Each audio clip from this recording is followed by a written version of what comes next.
What else are you going to do when you're 60 by yourself in your isolated hedonism? And what sort of sex object are you going to be then for your hedonistic promiscuity? That's no plan. If you're still an adolescent by the time you're 40, you're a creep. You're the sort of person that you don't even want to be around. You don't want to be the oldest person at the frat party. That is not pretty. There's something rotten about that. And I mean in that contemptible sense. It's something that's overstayed its welcome, man. And, you know, people are willing to forgive your immaturity when you're 22 or 23 or 28 maybe, or even 30. But man, if you're still playing that game when you're 40, you are not a happy person. And you're going to be motivated to go out there and make everyone miserable. And so grow the hell up. Responsibility. That's what gives life meaning. It's like lift a load. Then you can tolerate yourself, right? Because look at, you're useless, easily hurt, easily killed. Why should you have any self-respect? Pick something up and carry it. Make it heavy enough so that you can think, yeah, well, useless as I am, at least I could move that from there to there. And they think, well, I won't carry any load. It's like, okay, fine, but then you're like the sled dog that doesn't have a sled to pull. You're gonna tear pieces out of your own legs because you're bored. People are pack animals. They need to pull against a weight.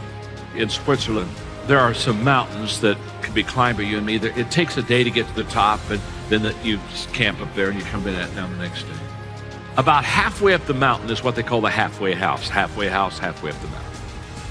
So a group of people starts off with the guide in the morning, and about noon, you're kind of tired. You've been walking now for 4 or 5 hours, and you're coming up to the halfway house, and it's just a wonderful sight. Because as soon as you enter in the halfway house, you can smell the food, and they're getting ready for a good lunch, and you sit down, there's a fire in the fireplace, and there's nice soft chairs, and you can just rest your body and refresh your body. And so the people go into the halfway house, and they eat and laugh and enjoy and just really just kind of take in that wonderful, refreshing atmosphere. About an hour and a half after being in the halfway house, the guide gets up and says, well, gang, it's time to put on your gear. We got to hike. We got to get on up to the top. This is a fact. About half the people decide not to go on up to the top.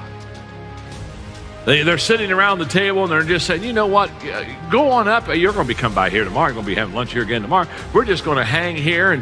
And so the people that want to get to the top, they put their stuff on and they kind of leave. And the rest of the people sit behind. They eat a little bit more food, get around the piano, sing some songs, get around the fireplace, enjoy the fire, warm themselves by the fire. And all play games all afternoon, kind of enjoy themselves. But about 4:30, 4:45 in the afternoon, without anybody saying a word, people who stayed in the halfway house, they slowly go over to where the window is, the big window, and they start looking outside, and they start looking up the top of that mountain. And as they look at the top of that mountain, they see their friends. Their friends are now getting the tents out, and they're getting ready to prepare for the night, and it becomes very quiet, very somber.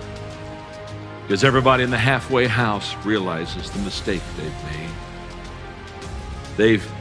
They've sold their mission for a little bit of comfort for a few hours. Next morning, down come their friends, and by noon, they come into the halfway house, and when they come in the halfway, they are laughing, they're high-fiving, they're talking about what they've seen, where they've been, experiences, the fact that it was almost impossible to get up there. In fact, they had to help each other get up there, and how they joined teams and held hands, and they just tell them all these stories and talk about the pictures they've taken, and they got the group picture up there with the flag at the top, and the people who remain behind, they don't say much. They just eat their lunch, and then follow the rest of them down to the bottom of the hill where their friends are waiting for them. And those who paid the price and went to the top, who understood now is the time to reach the mission, they hug and tell stories and celebrate.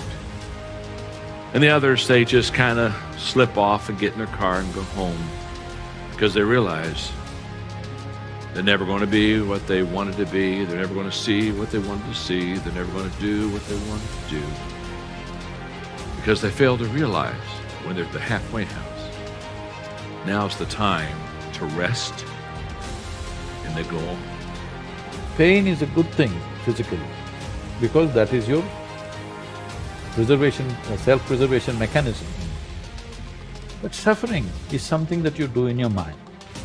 So pain that happens in your body, you take it in your mind and multiply it 1,000 times or 1,000,000 times, depending on how capable you are or how stupid you are, and suffer it 1,000,000 times over.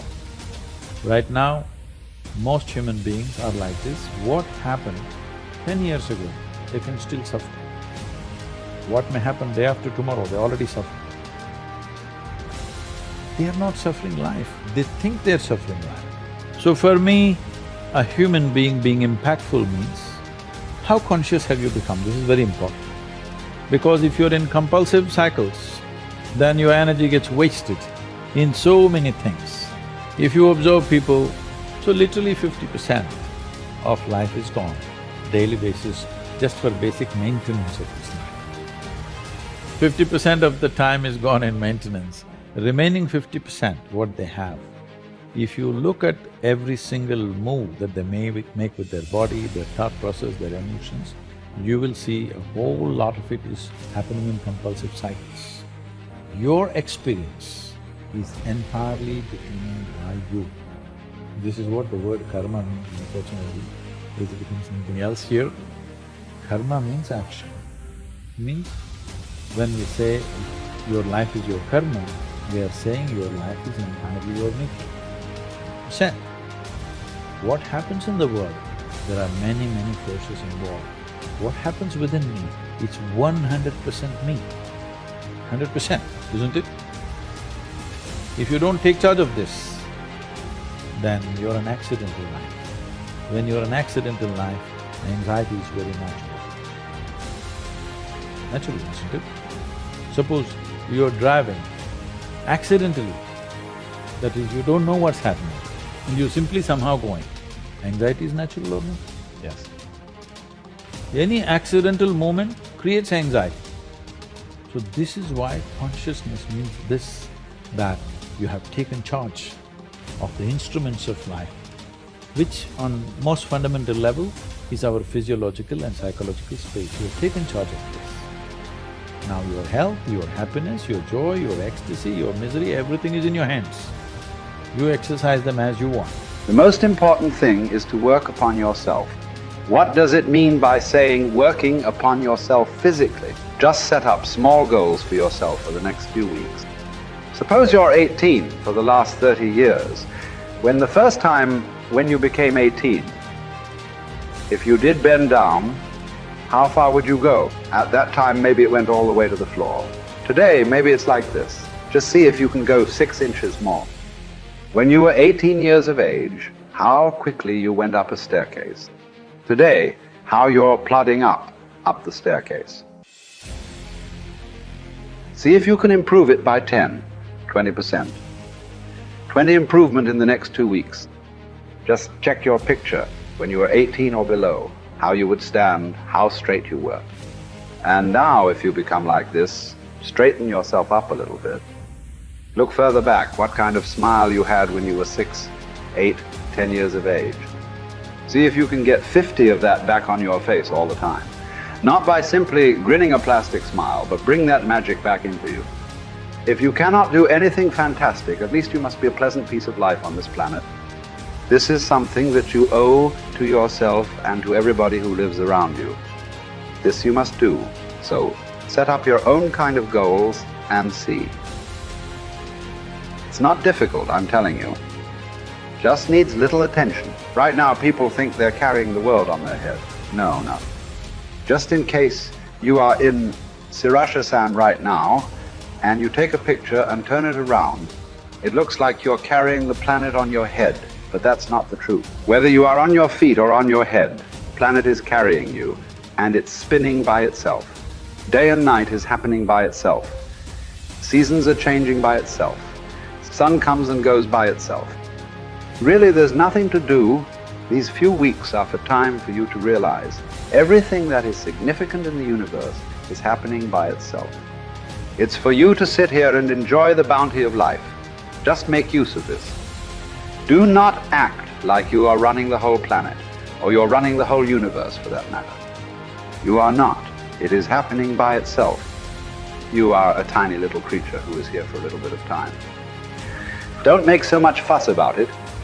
To handle a few years of life, do not make such a big fuss. These few weeks you must come out as a more pleasant and wonderful human being.